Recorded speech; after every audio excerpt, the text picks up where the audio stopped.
நிறைய இலை. இயேசு ஆலயத்திலிருந்து வராரு. வரும் பொழுது பார்த்தா இலையை பார்த்துட்டு ஆஹா கனிகள் இருக்கும்னு பக்கத்தில் போறாரு ஒரு அத்தி மரத்துக்குள்ள.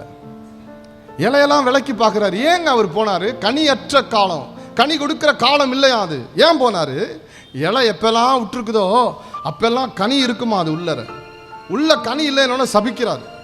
இன்னைக்கு நடக்கிற காரியத்தை நான் அப்போ என் உள்ளத்தில் என்ன தெரியுமா வந்துச்சு? இன்னைக்கு அதுதாங்க.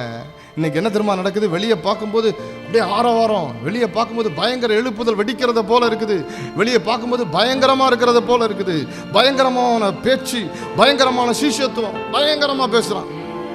ஆனால் லைஃப்பில் வரும் பொழுது சீஷத்துவம் காணாமல் போயிடும். ஆமென், அல்லேலூயா, ஆமென். எழுப்புதல் ஒன்றுமே இல்லை, தேவ பிரசனை இல்லை.